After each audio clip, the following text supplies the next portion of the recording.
La aventura de los tres Gary Deb. Pudo haber terminado en comedia o pudo haber terminado en tragedia. Le costó a un hombre la pérdida de la razón, a mí una hemorragia y a otro hombre más la correspondiente pena legal. Pero con todo eso no cabe duda de que el caso encerró un elemento de comedia como ustedes van a juzgarlo por sí mismos. Recuerdo muy bien la fecha, porque fue en el mismo mes en que Holmes rehusó un título de nobleza por servicios que quizás pueden describirse algún día. Solo de paso lo menciono porque en mi situación de socio y confidente me veo obligado a ser sumamente cauto para evitar cualquier indiscreción. Repito, sin embargo, que esto me permite fijar la fecha, que fue durante la segunda quincena del mes de junio de 1902, muy poco después de la terminación de la guerra en Sudáfrica. Holmes había permanecido varios días en la cama, como acostumbraba a hacerlo de tiempo en tiempo, pero aquella mañana se me presentó con un largo documento escrito en papel de folio y con una expresión divertida en sus severos ojos grises. Amigo Watson, me dijo, aquí hay para usted una probabilidad de ganar algún dinero. ¿Ha oído usted alguna vez el apellido Gary Deb? Confesé que jamás lo había oído. Bien, si consigue atrapar a un Gary Deb, ganará dinero con ello. ¿Pero por qué? Bueno, eso es largo de contar y también bastante fantástico. No creo que en todas las exploraciones que llevamos realizando en el complejo humano nos hayamos encontrado jamás con una cosa más curiosa. Como el interesado va a venir muy pronto para ser sometido a un interrogatorio, no quiero abordar el asunto hasta que se encuentre aquí presente, pero entre tanto lo que nos hace falta es el nombre. La guía del teléfono estaba encima de la mesa junto a mí y abrí sus páginas para realizar en ellas una búsqueda que parecía bastante infructuosa. Pero con gran asombro mío encontré ese apellido en el lugar correspondiente y dejé escapar una exclamación de triunfo. «Aquí lo tiene Holmes, aquí está». Holmes recibió el volumen de mi mano y leyó: Gary Deb, número 136 Little Rider Street. Siento mucho desilusionarlo, querido Watson, pero este personaje es el mismo individuo en cuestión, y aquí está su dirección en su carta. Nos hace falta otro para emparejarlo con él. En ese momento llegó Mistress Hudson con una tarjeta en la bandeja. La tomé y examiné. «Aquí lo tenemos», exclamé atónito. «La inicial del nombre es muy distinta. John Garrideb, consejero legal, Moorville, Kansas, Estados Unidos». Holmes sonrió al examinar la tarjeta y dijo: «Me temo, Watson, que no tenga más remedio que realizar otro esfuerzo. Este caballero está metido ya en el caso, aunque no lo esperaba esta mañana. Sin embargo, él se halla en condiciones de decirnos bastantes cosas que yo deseo saber». Un momento después entraba el susodicho en la habitación, John Garrideb, consejero legal. Era un hombre pequeño y fornido, de cara redonda, fresca y completamente afeitada, tan característica de muchos hombres norteamericanos de negocios. La impresión general que producía era la de un hombre rechoncho y bastante infantil, de un joven con cara adornada de ancha sonrisa. Sus ojos, sin embargo, atraían la atención. Rara vez he visto una cabeza humana, unos ojos que proclamasen una vida interior más intensa que aquella. Así eran de vivos, despiertos y ágiles para exteriorizar todos los cambios de pensamiento.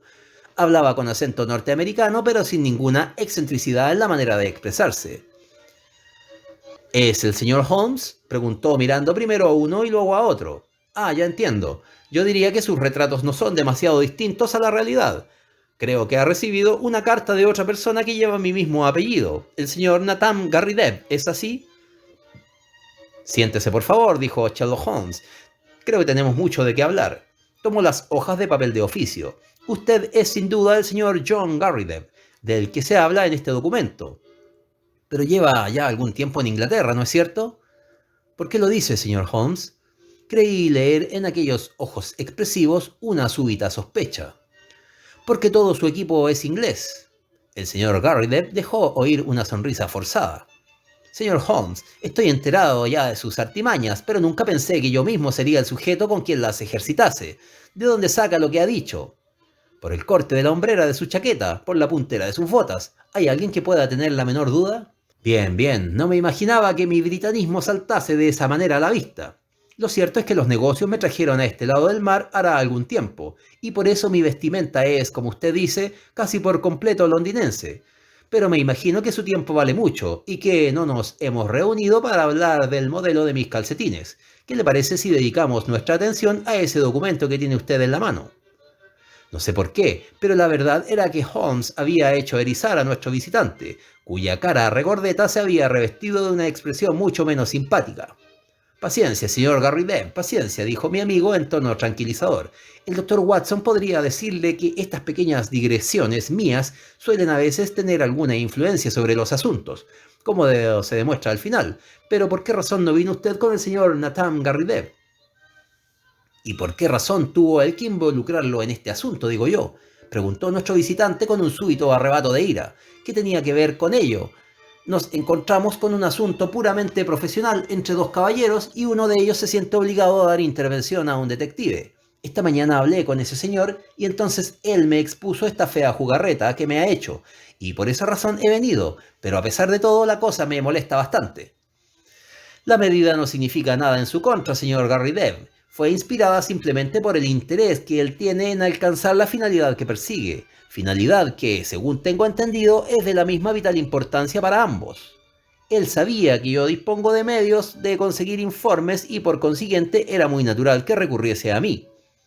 La expresión irritada de nuestro visitante fue desapareciendo gradualmente y dijo: «Bien, mirado así ya resulta distinto. Cuando esta mañana fui a visitarlo y me dijo que había puesto el asunto en manos de un detective, me limité a pedirle su dirección y vine hasta aquí directamente. Yo no quiero que la policía se meta en un asunto de carácter privado, pero si usted está dispuesto a ayudarnos a encontrar a nuestro hombre, ningún daño puede haber en ello». «Entonces bien, así es como está planteado el asunto», dijo Holmes, «y ahora, ya que se encuentra aquí, lo mejor será que escuchemos de sus propios labios un relato claro. Mi amigo aquí presente desconoce los detalles». El señor Garrydeb me examinó con mirada no demasiado amistosa. «¿Hace falta que los conozca?», preguntó. «Por lo general, él y yo trabajamos juntos». «Bien, de todos modos no existe razón para que se mantenga en secreto. Le relataré a usted los hechos con toda la brevedad que me sea posible. Si usted procediese de Kansas, no necesitaría explicarle quién era Alexander Hamilton Garrydeb. Se hizo rico negociando en fincas y más tarde en la bolsa del trigo de Chicago, pero luego gastó su dinero comprando tantas tierras como las que abarca uno de los condados de Inglaterra. Esas tierras se hallan situadas a lo largo del río Arkansas, al oeste de Fort Dodge.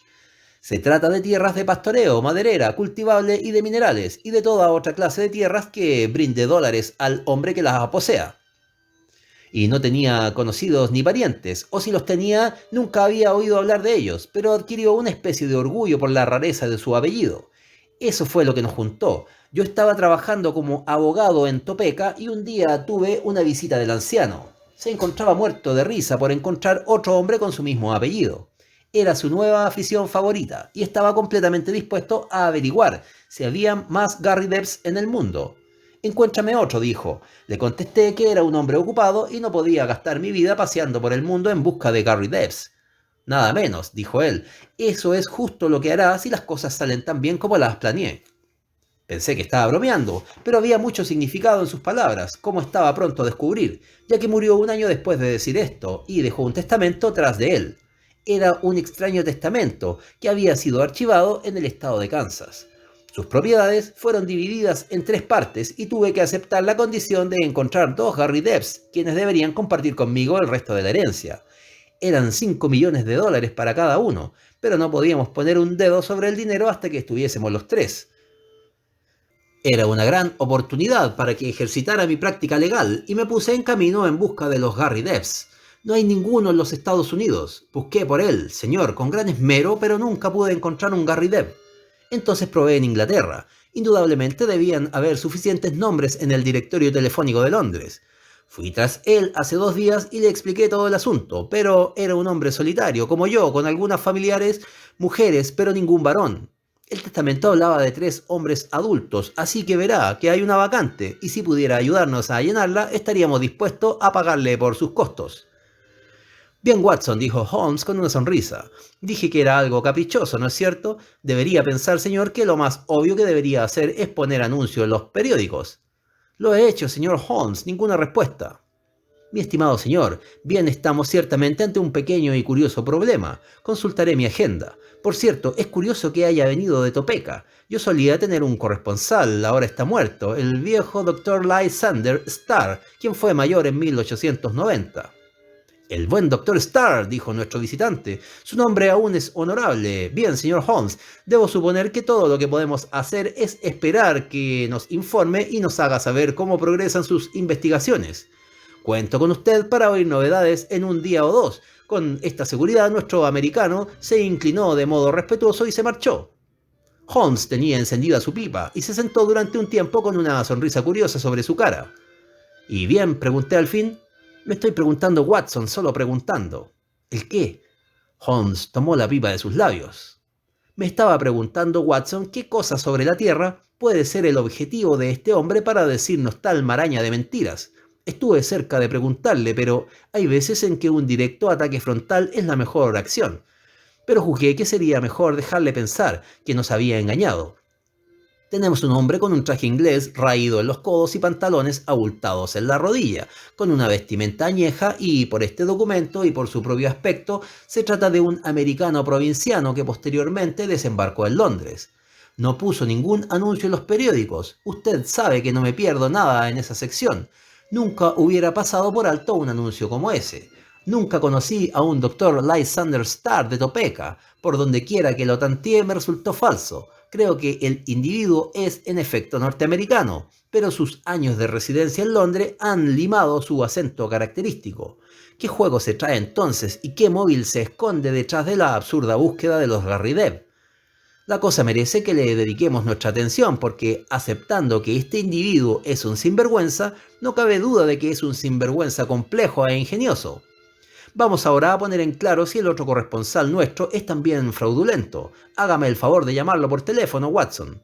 Así lo hice, y desde el otro extremo de la línea me contestó una voz débil y temblorosa. Sí, yo soy el señor Nathan Garrideb. ¿Habló con el señor Holmes? Me agradaría mucho cambiar unas palabras con el señor Holmes. Mi amigo tomó el aparato y yo escuché el diálogo entrecortado como es natural. Sí, ha estado aquí. Tengo entendido que usted no lo conoce. ¿Desde cuándo? Solo 2 días, sí, desde luego, la perspectiva es por demás atrayente. ¿Estará en casa esta noche? ¿Y el otro Garrideb estará también? Perfectamente, iremos, porque me agradaría charlar con usted sin que él se hallase presente. El doctor Watson me acompañará. Me parece comprender por su carta que usted sale muy poco de casa. Bien. Llegaremos a eso de las 6. No es necesario que le diga nada al abogado norteamericano. Sí, perfectamente. Adiós. Era la hora del crepúsculo y hasta Little Rider, una de las calles más pequeñas que arrancan de Edward Road, a menos de un tiro de piedra del antiguo Tyburn Tree de ominoso recuerdo, parecía dorada y maravillosa al recibir de soslayo los rayos del sol poniente. La casa misma donde nosotros nos dirigimos era un edificio amplio, antiguo, de estilo de la primera época georgiana, con una fachada lisa de ladrillo, cortada únicamente por 2 miradores profundos situados en la planta baja. Nuestro cliente vivía en esa planta baja, y aquellas ventanas resultaron ser la parte delantera de una habitación espaciosa en la que se pasaba las horas en que no estaba acostado. Holmes me señalaba cuando pasábamos las pequeñas placas de bronce, las cuales llevaban curiosos nombres. Desaparecieron hace algunos años, Watson, remarcó, indicando su descolorida superficie. Este es su nombre real, de todos modos, y eso es algo para tener en cuenta. La casa tenía una escalera común, y allí había numerosos nombres escritos en el portal, algunos indicando despachos y otros residencias privadas. No se trataba de una colección de aposentos residenciales, sino más bien la morada de un soltero bohemio. Nuestro cliente nos abrió la puerta por sí mismo y se disculpó diciendo que la encargada se habría ido a las 4 en punto. El señor Nathan Garrideb era una persona muy alta, inarticulada y de espalda redonda, delgada y calva, de 60 y pico años de edad. Tenía una cara cadavérica con una deslucida piel muerta correspondiente a un hombre a quien el ejercicio le era desconocido. Unos grandes y redondeados anteojos y una pequeña barba saliente combinados con su encorvada actitud le daban una expresión de miope curiosidad. El efecto general, sin embargo, era amigable, aunque excéntrico. La sala era tan curiosa como su ocupante. Parecía un pequeño museo. Tanto a lo ancho como a lo largo estaba llena de armarios y gabinetes, atestados con especímenes geológicos y anatómicos. Estuches de mariposas y polillas flanqueaban cada lado de la entrada. Una gran mesa en el centro estaba ensuciada con toda clase de desechos, mientras que el alto tubo de metal de un poderoso microscopio se erizaba entre ellos.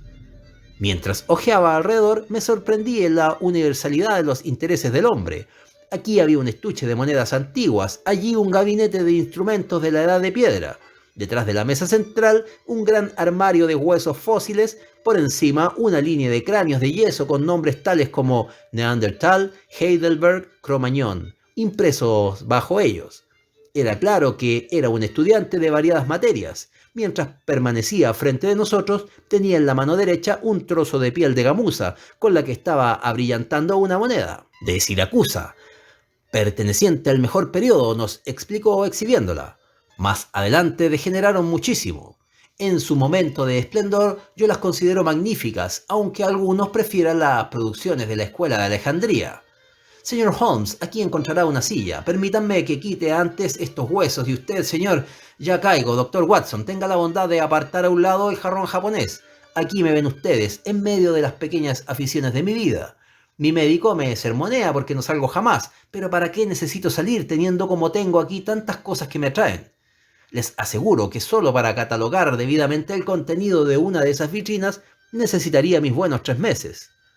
Holmes miró en torno suyo con curiosidad y preguntó, ¿pero me va a decir que no sale nunca de aquí? De cuando en cuando me hago llevar en coche hasta la casa de Sotheby o al establecimiento de Christie. Fuera de eso, rara vez abandono mi habitación. No soy demasiado fuerte, mis investigaciones absorben mi atención por completo. Sin embargo, señor Holmes, ya puede imaginarse qué sorpresa terrible, agradable pero terrible, fue para mí oír hablar de esa buena suerte incomparable.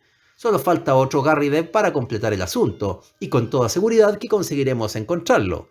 Yo tenía un hermano, pero murió, y las mujeres están descalificadas para este caso. Pero con seguridad que tiene que haber otros con ese apellido en el mundo. Yo había oído hablar de que usted se hacía cargo de casos extraordinarios, y por esa razón me dirigí a usted. Desde luego, este caballero norteamericano me parece hombre serio, y debí haberlo consultado con él antes, pero mi intención fue obrar de la mejor manera posible.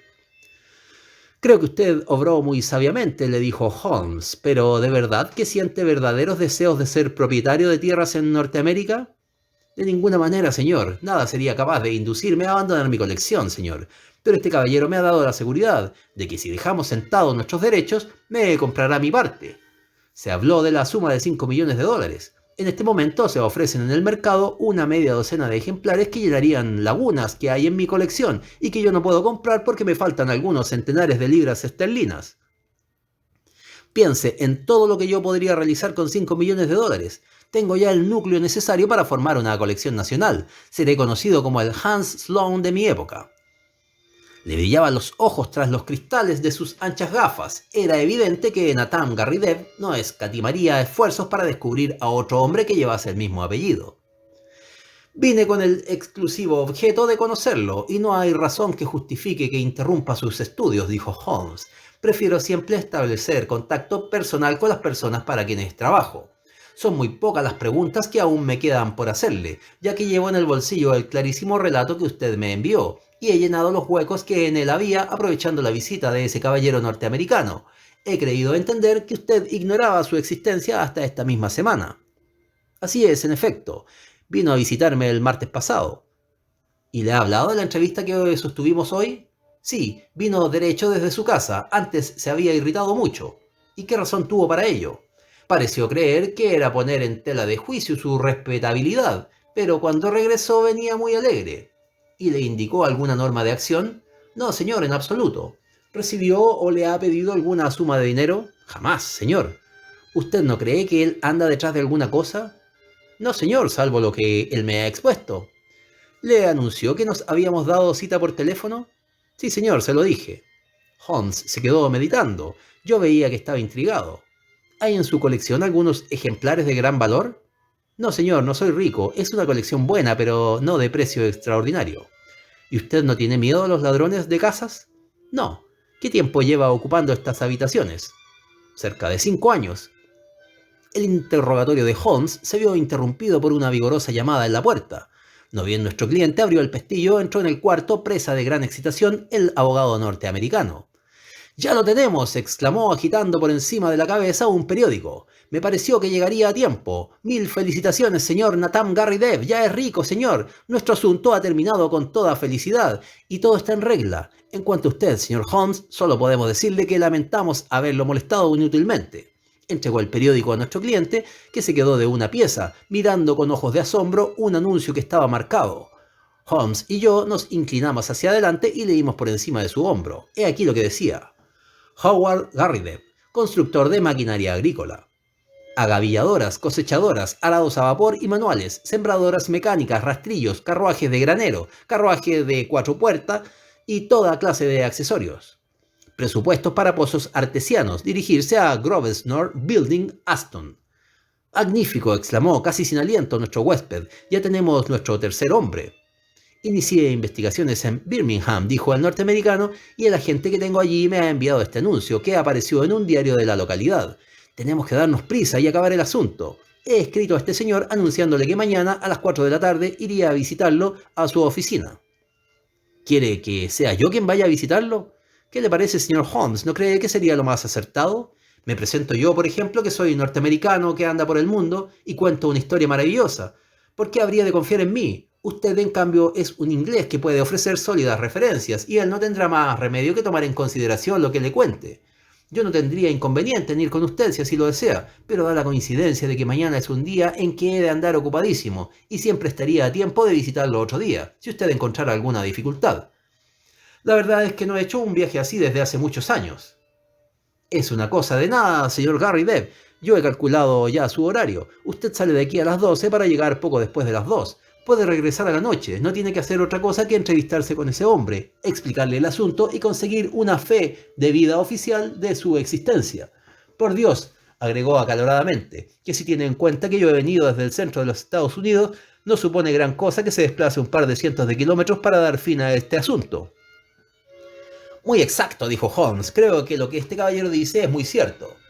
El señor Nathan Garridev se encogió de hombros con expresión de desconsuelo y contestó. Bien, si usted insiste, no tendré más remedio que ir. Desde luego que parece duro que yo le niegue nada, teniendo en cuenta las magníficas esperanzas que usted ha aportado a mi vida. Asunto concluido entonces, dijo Holmes, y no deje de informarme del resultado lo antes que pueda. De eso me cuidaré yo, dijo el norteamericano. Luego agregó, mirando su reloj. Bueno, tengo que retirarme. Mañana vendré a visitarlo, señor Nathan, y estaré a su lado hasta verlo en camino hacia Birmingham. ¿Viene en mi misma dirección, señor Holmes? Entonces, adiós, y quizás tengamos buenas noticias que comunicarle mañana por la noche. Noté que la cara de mi amigo se aclaró cuando el americano dejó la habitación, y la mirada de pensamientos confusos habían desaparecido. Desearía poder observar su colección, señor Garridev, dijo. En mi profesión todos los conocimientos curiosos son útiles, y esta habitación suya es un almacén de ellos. Nuestro cliente centelleó con placer, y sus ojos brillaron desde detrás de sus grandes anteojos. Siempre he oído, señor, que usted es un hombre muy inteligente, dijo. Le ofrezco hacer una visita ahora mismo si tuviese tiempo. Desafortunadamente yo no lo tengo, pero estos especímenes están tan bien etiquetados y clasificados que escasamente necesitaría su explicación personal.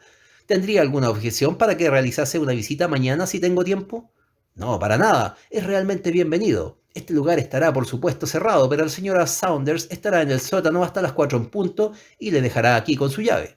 Bien, espero estar libre mañana por la tarde. Si le pudiera decir una palabra a la señora Saunders, estaría todo en orden. Por cierto, ¿quién es su agente inmobiliario? Nuestro cliente se asombró por esta repentina pregunta. Holloway y Steele, de Edward Road. ¿Pero por qué? Tengo un poco de arqueólogo cuando voy a las casas, dijo Holmes, riendo. Me estaba preguntando si esta era de la época de la reina Ana o georgiana. Georgiana, sin duda. Ciertamente, había pensado que era anterior. De cualquier modo, es fácilmente verificable. Bien, adiós, señor Garridev, y que tenga todos los éxitos en su viaje a Birmingham. El agente inmobiliario estaba cerrado, pero nos enteramos que iba a estar cerrado todo el día, así que regresamos a Baker Street. No fue hasta después de la cena que Holmes volvió al asunto.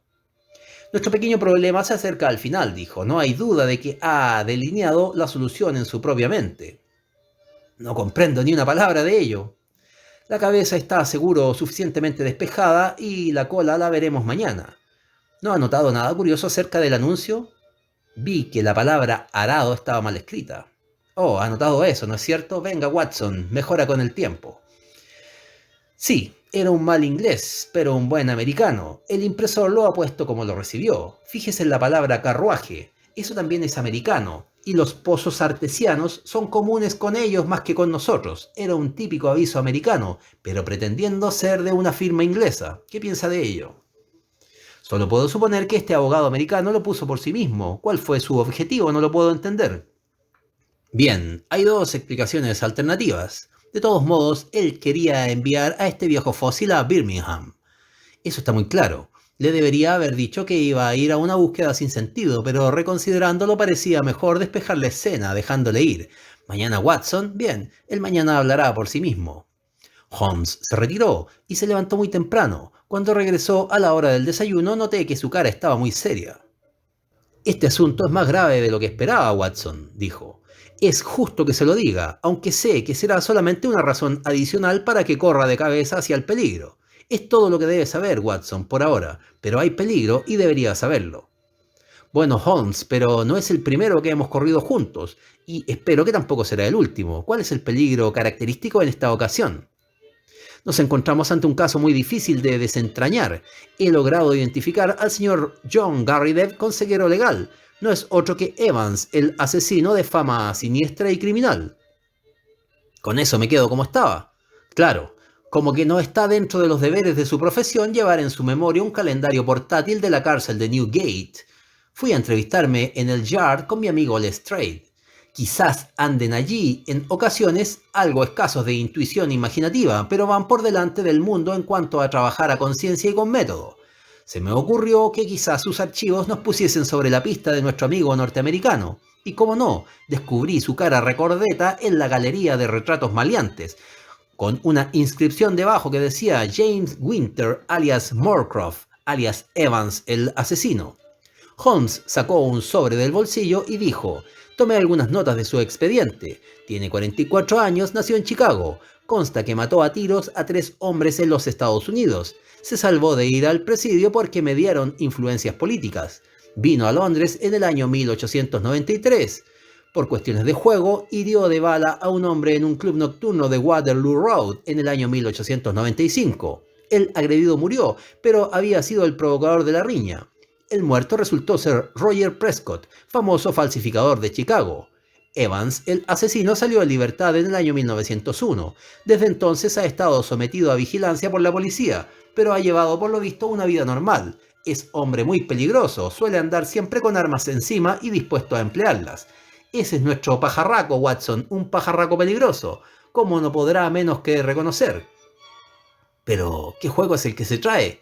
La verdad es que ya empieza a definirse. He ido a visitar la agencia de alquileres. Nuestro cliente, según él mismo nos dijo, lleva ahí 5 años. La casa estuvo deshabitada durante un año antes de que él la alquilase.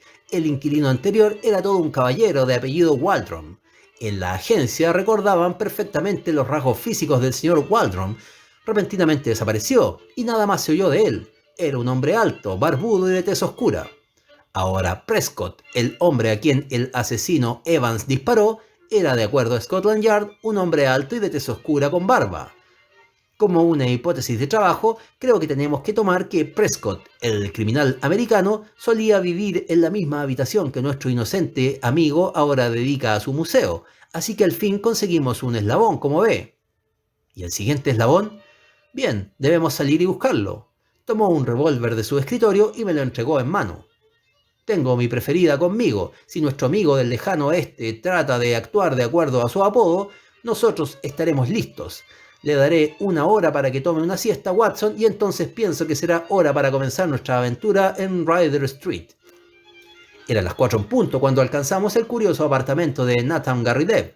La señora Saunders, la portera, estaba a punto de irse, pero no tuvo ninguna duda en admitirnos, por lo que la puerta se cerró con una cerradura de resortes y Holmes prometió ver que todo estuviera seguro antes de irnos. Poco tiempo después de que la puerta exterior se cerrara, la gorra de la señora Saunders pasó por el mirador y sabíamos que estábamos solos en el piso inferior de la casa. Holmes realizó un rápido examen de la instalación. Había un armario en un rincón oscuro, el cual sobresalía de la pared. Fue detrás de este donde nos agazapamos mientras Holmes, en un susurro, delineaba sus intenciones. Quería que nuestro estimable amigo saliera de su habitación. Eso está muy claro, y como el coleccionista nunca salía, concibió un plan para hacerlo salir. Todo lo de esta invención de los Garridebs no tiene aparentemente ningún otro fin. Debo decir, Watson, que hay cierta astucia demoníaca en ello. Incluso si el extraño nombre del arrendatario le diera una oportunidad que a duras penas podría haber esperado, tramó su estrategia con remarcada astucia. ¿Pero qué es lo que quería? Para descubrirlo estamos aquí. No tiene absolutamente nada que ver con nuestro cliente. Tal como veo la situación, es algo que se relaciona con el individuo al que asesinó y que era quizás su compinche en delincuencia. Dentro de esta habitación hay algún secreto criminal. Así es como yo veo el problema. Pensé al principio que quizá nuestro amigo tenía entre las piezas de su colección alguna de mucho mayor valor de lo que él se imaginaba, algo digno de atraer la atención de un delincuente de algo rango, pero el hecho de que el señor Roger Prescott, de ominoso recuerdo, haya ocupado estas habitaciones parece indicar que existe alguna razón de más peso. Bueno, Watson, el único recurso que nos queda es el de armarnos de paciencia y esperar a ver qué nos traen las horas. La hora que esperábamos no tardó mucho en sonar. Al oír que la puerta exterior se abría y se cerraba, nos apretujamos aún más en la sombra. Se oyó luego el ruido agudo y metálico de una llave que funcionaba, y enseguida entró el norteamericano en el cuarto. Cerró tras de él la puerta con mucho cuidado, dirigió una mirada a su alrededor para cerciorarse de que no había peligro, se quitó rápidamente el gabán y se dirigió hacia la mesa central con la decisión de un hombre que sabe muy bien lo que tiene que hacer y de qué manera tiene que hacerlo. Apartó a un lado la mesa, arrancó la alfombra cuadrada sobre la que aquella descansaba, la enrolló del todo hacia atrás y acto seguido sacó del bolsillo un destornillador. De pronto escuchamos el ruido de tablas que se deslizaban y un instante después quedaba a la vista en el suelo una abertura de boca cuadrada. Evans, el asesino, encendió un fósforo, lo aplicó a un trozo de vela y desapareció de nuestra vista. Era evidente que había llegado nuestro momento. Holmes me tocó la muñeca como advertencia y ambos avanzamos furtivamente hacia la puerta abierta de la trampa. Sin embargo, por muy suavemente que lo hicimos, el viejo entarimado debió de crujir bajo nuestros pies, porque súbitamente surgió del espacio abierto la cabeza del norteamericano, que atisbaba con ansiedad por todas sus partes. Su rostro tuvo un relampagueo de furor al vernos. Ese furor se fue suavizando gradualmente hasta convertirse en sonrisa avergonzada, cuando se dio cuenta de que dos pistolas estaban apuntadas hacia su cabeza. Bien, bien, dijo fríamente cuando trepó a la superficie. Imagino que ha sido demasiado para mí, señor Holmes. Descubrió mi juego, supongo, y jugó conmigo como un tonto desde el comienzo. Bien, señor, es todo suyo, me ha derrotado y... En un instante había sacado un revólver de su pecho y disparado 2 tiros. Sentí una quemadura repentina como si un hierro al rojo vivo hubiera sido presionado contra mi muslo. Hubo una colisión cuando la pistola de Holmes cayó en la cabeza del hombre. Tuve una visión de él revolcándose sobre el piso con sangre corriendo por su cara mientras Holmes lo registraba en busca de armas. Entonces los delgados brazos de mi amigo me rodearon y me condujo hacia una silla. ¿Está herido, Watson? Por amor de Dios, dígame que no está herido. Era peor la herida, eran peor muchas heridas, que saber la profundidad de lealtad y amor que yacía detrás de esa fría máscara. Los ojos severos y claros se apagaron por un momento y los firmes labios se agitaron. Por una única vez alcancé a ver un gran corazón, también como un gran cerebro. Todos mis años de humildad, así como de servicio fiel, culminaron en ese momento de revelación. No es nada, Holmes, es un mero rasguño. Rasgó mis pantalones con su navaja. Está bien, gritó con un inmenso suspiro. Es absolutamente superficial. Su cara se puso como hilachas cuando observó a nuestro prisionero, quien estaba levantándose con una aturdida cara. Por Dios, esto está bastante bien para usted. Si hubiera asesinado a Watson, no se iría de esta habitación con vida. Ahora, señor, ¿qué es lo que tiene para decirme? No tenía nada que decir, solamente se sentó y frunció la cara. Me apoyé en el brazo de Holmes y juntos miramos hacia abajo dentro del pequeño sótano que había sido descubierto bajo la mesa. Aún estaba iluminado por la vela con la cual Evans había descendido. Nuestros ojos cayeron sobre una masa de maquinaria oxidada, grandes rollos de papel, un desorden de frascos y ordenados sobre una pequeña mesa, un número de pequeños y limpios manojos de papeles. Una máquina impresora, un equipo de falsificación, dijo Holmes. Sí, señor, dijo nuestro prisionero, tambaleándose lentamente con sus pies, y entonces se hundió sobre la silla. la más grande falsificadora que Londres nunca vio. Esa es la máquina de Prescott, y esos manojos en la mesa son 2000 billetes de Prescott, que valen 100 cada uno, y son adecuados para pasar por todos lados. Ayúdense a sí mismos, caballeros, llámenlo un trato y déjenme largarme. Holmes rió. Nosotros no hacemos así las cosas, señor Evans. No hay ningún refugio para usted en este país. Usted le disparó a ese hombre, Prescott, ¿no es cierto? Sí, señor, y cumplí 5 años por ello, aunque fue él quien me forzó a ello. 5 años cuando debería tener una medalla del tamaño de un plato de sopa.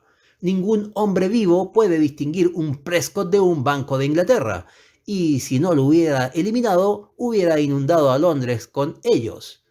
Era el único en el mundo que sabía dónde los había hecho. ¿Puede imaginar que quisiese llegar al lugar? Y puede imaginar que cuando encontré a este loco y tonto cazador de bichos con un extraño nombre usurpando el lugar y nunca alejándose de su habitación, tuve que idear un plan lo mejor que se me ocurriera para alejarlo de aquí. Quizás hubiera sido más astuto haberlo matado. Hubiera sido suficientemente fácil, pero soy un hombre blando de corazón, que no puedo empezar a disparar a menos que otro hombre tenga un arma también. Pero dígame, señor Holmes, ¿qué es lo que hice mal? De todos modos, no he usado esta instalación, no he herido a este viejo cadáver. ¿En qué me ha atrapado? Solo intento de homicidio, por lo que puedo ver, dijo Holmes. Pero ese no es nuestro trabajo. La justicia considerará eso en la siguiente etapa. Lo que queríamos en este momento era solamente su atractiva personalidad. Por favor, llame a Yard, Watson. No le será enteramente inesperado. Así que esos fueron los hechos sobre el asesino Evans y su rememorable invención de los 3 Gary Debs. Oímos posteriormente que nuestro pobre y viejo amigo nunca superó el trauma de sus sueños desaparecidos. Cuando su castillo en el aire cayó, se enterró bajo las ruinas. Lo último que oímos fue de un sanatorio en Brixton. Era un día alegre en Scotland Yard cuando el equipo de Prescott fue descubierto, porque, aunque sabían que existía, nunca habían sido capaces, luego de la muerte del hombre, de encontrar dónde estaba. Evans ciertamente hizo un gran servicio, ya que Prescott causó muchas preocupaciones a los hombres de la División de Investigaciones Criminales, porque el falsificador permanece por sí mismo encasillado como un peligro público. Voluntariamente se había suscrito a esa medalla del tamaño de un plato de sopa de la cual el criminal había hablado, pero un desagradecido banco tenía una visión menos favorable y el asesino Evans regresó a las sombras de las cuales había emergido.